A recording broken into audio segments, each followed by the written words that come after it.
So hello and welcome to the channel, welcome back to another video. We're here looking at LMU once again. I've got the video playing on the screen that you're watching right now, as it's much easier for me to chat whilst I'm just watching a video rather than trying to set a couple of laps. So in this video I'm wanting to cover everything you need to be doing to set in 217s at Spa in the GTE class. I've seen a lot of people still locking up the tyres, coming into braking zones, really struggling under braking, and we're going to clear some of that up as well during this video. Settings that you might need to change, pedal calibrations that you're definitely going to need to do, but at the same time we're also going to be looking at the fixed setups. Now I've spent a lot of time over the past week or maybe week and a half even running lap after lap in both the Ferrari and the Porsche here. Definitely find the Porsche much easier, especially under acceleration. The car's much easier to handle. It seems to smash through this middle sector, sector 2, but I always seem to find in the third sector the Porsche just seems to be pulling away from the Ferrari. But we'll cover how to attack the circuit in the Porsche and also in the Ferrari. Two very different ways of trying to extract the most from each car. But I certainly think if you are a novice to the GTE class, and don't get me wrong, I'm no professional, I've not been playing LMU for that long, but it's definitely fast becoming the racing simulator that's constantly in my PC. I did try recently, once we got the release of Assetto Evo, Assetto Evolution, access to the multiplayer, and I was here in the BMW M4 setting 2:15 lap times, but very different coming back to LMU after playing Assetto Evo. I must have been 2 or 3 seconds off where I should be, so two very different styles of driving. So I'm not really wanting to jump between the two, to be honest. So to be able to practice in LMU in the GTE class, obviously you can see we go to 2023 season, I think it was just then. And the Porsche, I've not really done any laps in the Corvette or the Aston Martin, so maybe something to look at a future date. So just changing the track setup to a saturated circuit and fast quickly through the loading phase. So coming in, we're going to be running soft tyres. Obviously we're just going to drop to about 5 litres of fuel, enough to run maybe 2 laps with max grip from the tyres. Just dropping the traction control down to 4 because it's much easier to get the power down. And once you've got your pedal dialed in, you're definitely going to be wanting to max out that braking performance with 100%. So let's get back into the game. Obviously you can see now, just pulling out of the pit, I'm going to be pulling out here. And you can see I've got Race Labs running in the background, so a few elements on my screen that might not be on yours. Something that I definitely look at, getting some kind of telemetry on the screen so you can see what's happening with those pedals. You can see right in front of me. I really wasn't aware when I first set up my pedals just how much under braking I was bouncing around on the pedal. But things like this do make it evident. They give you that feedback all the time. You can see what you're doing with your pedals. It is very hard. When you look at trail braking, you've got like a progressive sort of full on the brake pedal, you can see there, and you can see mine does bounce around a little bit till I'm fully off the pedal. Again, on the accelerator I noticed that it didn't seem to feel like I had much progression in my pedals, so I've reduced the responsiveness of the pedal a little bit, and I am still getting to grips with using the Race Labs overlays, but a lot of things apparent, especially from using Coach Dave as well, using the Delta app. It just gives you a lot of feedback as to seeing that real-world drivers don't always do absolute maximum braking on corner entry, which I often thought you would just smash the pedal, get as much braking done as on the entry to the corner, but sometimes you're just wanting a tiny stab of the pedal. But we'll come on board for this warm-up, just sort of where I've noticed a couple of other drivers taking different lines, especially into, yeah, we'll have a look at it as we come round on the faster lap. I've just done one out lap in the Porsche and then one flying lap, and then the same in the Ferrari with some subtle changes. You can see down in the bottom left corner our telemetry once we get into this lap. So braking at the last board there on the 100-yard board. Get a nice line under the acceleration. So across the line then, all the way up to 5th gear. You can see we've got the delta down the bottom left-hand corner now. Braking just before this board on the left-hand side, get the car turned in. Get back on the power, and it's nice and steady. And you can see down in the best sector times down the bottom left corner, you really want to be seeing a 37 in that first sector. Definitely in the 1 minute section for sector 2, and then hopefully into a 38, high 38s for sector 3, and then you'll be hitting some low 217s. So maxing out up to about 248 kilometers, braking just past this curb on the left hand side, down to 2nd gear just over the curb, a little squeeze of accelerator, up to 3rd gear for this one, a little brake just to get the car rotated in, and then back on the power. Again, just braking after this curb on the left hand side. You'll notice in the Ferrari it's a little bit sooner that we're having to brake. Up to 3rd gear, just touching this outside curve gives you a reason to then want to turn the car in. Back on the power, looking for this last board on the right hand side as we approach Pouon. Just a touch of the pedal, let it turn in, and then back on the power a little bit later here than you would in the Ferrari. You need to be early on the power in the Ferrari. So braking more or less in a straight line as we come here. On your left, clear left. This is somewhere I seem to lose a lot of time through this corner. Something that I'm still really working on. Up to 3rd gear, up to 4th gear. Braking at the curb on the left hand side. Try not to touch too much of that inside curb. You can see taking a bit of a run wide, but it doesn't seem to pick up too many track penalties on that section. Holding the gear right up to about 244, 245 through here. Up to 6th gear. And then the heavy braking area where I see so many people lock the car up. So just at this board on the left hand side, the last board, down to 1st gear. Some people I see roll through here in 2nd gear, but the car just feels a little bit too unstable for me.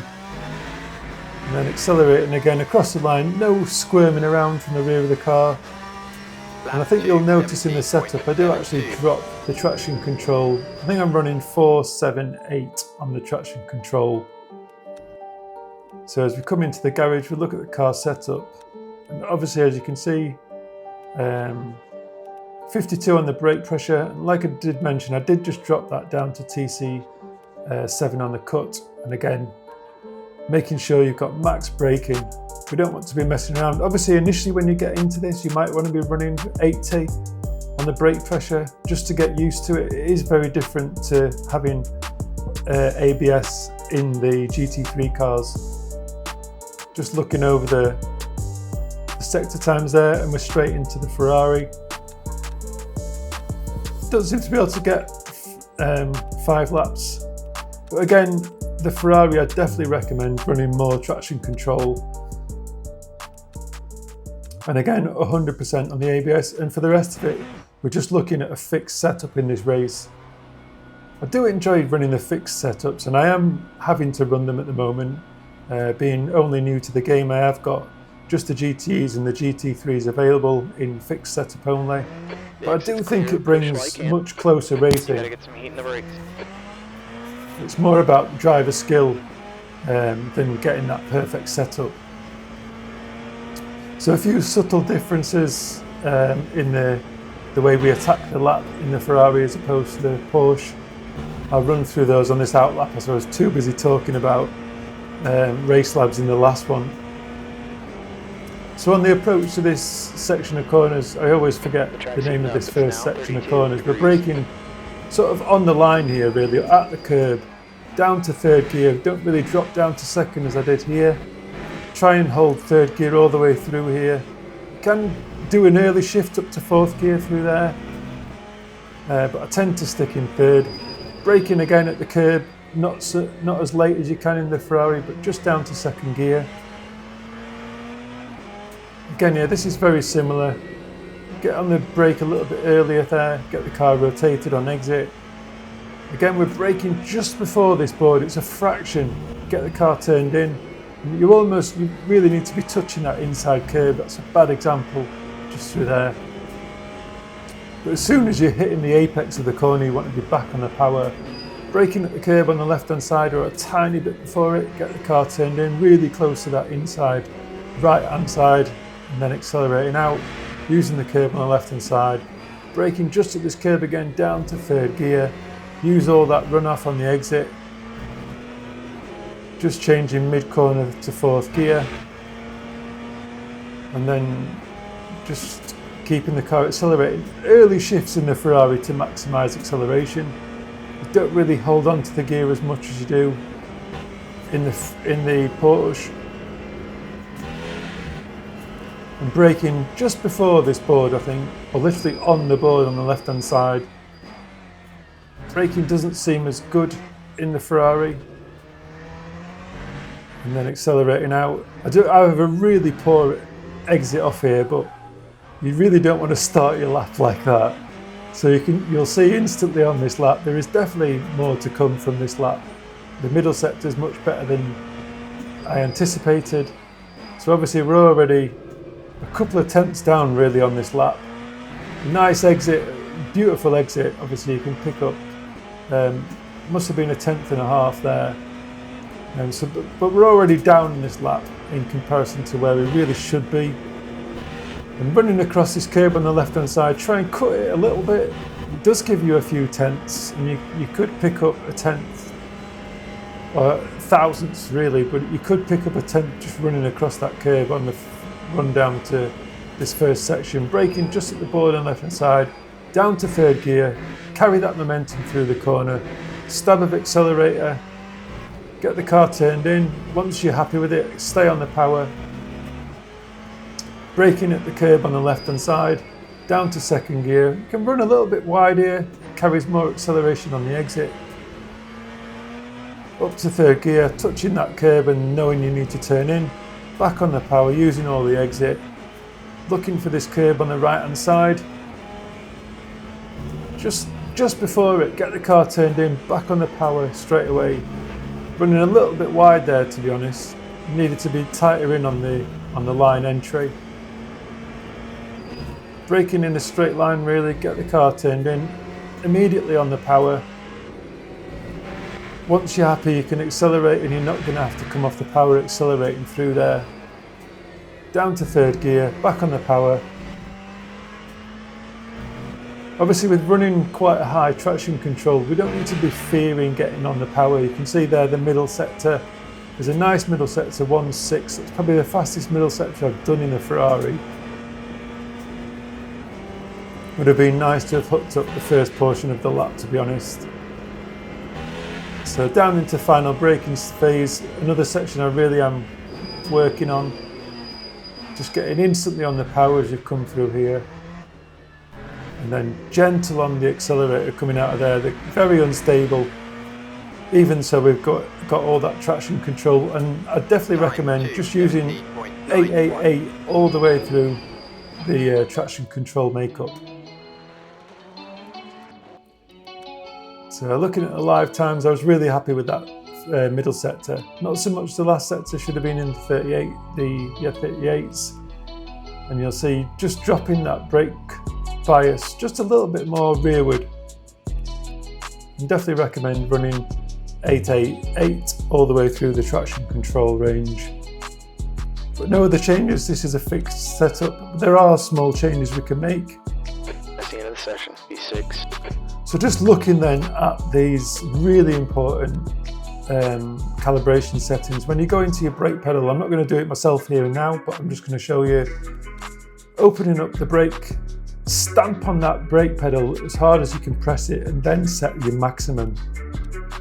Something that you might want to do again with your throttle pedal if you're feeling you've not got that fidelity, just reducing the responsiveness. But once you've set your maximum brake pedal, you might want to adjust it in game and to reduce the brake pressure down to like 80% or something initially till you get used to not locking out the brakes. And then this is the benefit of the Race Labs. I can press my brake pedal in and out, just practice this in the pit lane, feeling how much pressure you've got to get up to 100% brake pressure. Practice the trail braking into the corners, just coming off the pedal slightly. And you can see here, I've gone into the menu on my wheel here, and I'm just reducing or adding how much pressure I need to put. So I'm literally got my brake flat on the floor, and then I'm just adjusting how much pressure I'm having to put through the wheel or through the brake pedal. I can adjust that through the wheel so that I know I'm like pressing the pedal as hard as I can to get the 100% brake pressure. And just adjust it if you feel like you're locking up, increase it on your wheels so that you would have to push harder to get maximum brake pressure. And gradually you'll reach a point where you're just not locking the brake pedals. So good luck with that, everyone, and hopefully you can better your lap times, but definitely adjust that brake pressure. So coming back into, I just thought I'd add this section at the end of the video because I've had a few really good races online, but I've had a few races where I think people are just being really aggressive with how they're blocking people coming past. We all know, like, if you watch Formula 1, moving around in the braking zones is just something that drivers should avoid doing. Once you've committed to a braking point, once you start having to add steering into the mix, it takes all that performance away from braking. People think they're covering the line and being aggressive. You watch this guy ahead, he's managed to get ahead of me at lap 1 by a very dicey move into this corner where he outbraked me, actually ran wide off the circuit to actually get the position. I don't know how he actually managed to keep it, but you see him go wide here, so I'm lining up my exit on this corner.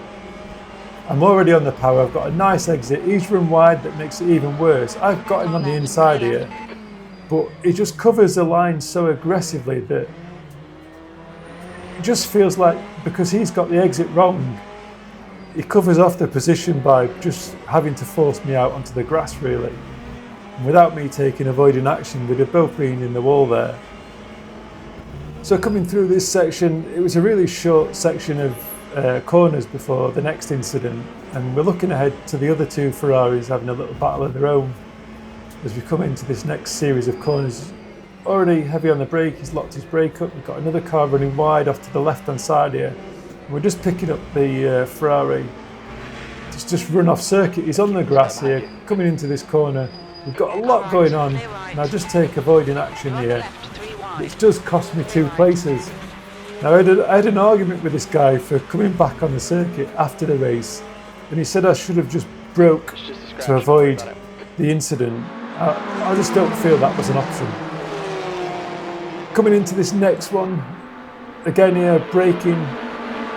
I've definitely been out braking this guy every single time into this last corner, into the bus stop. And he just forces me off. I've got nowhere to go. I'm under braking. I've chose where I'm going to brake. Obviously he's going to try and cover off the corner, but he just leaves the move so late in the braking phase. He just literally pushes me out onto the grass. We see it from a few different angles. And I think if you're going to cover off this inside line, you should have covered it off and I'd have gone to the outside line. So I'm on the inside line and he just moves across and across and across to a point where I've got nowhere to go, really. And I'm losing braking performance as we get to the corner because I'm having to turn. I'm just literally braking at the normal point I would brake, and then I end up coming into contact with the other. I do apologise straight after the race for that incident, but just be a bit more cautious, guys.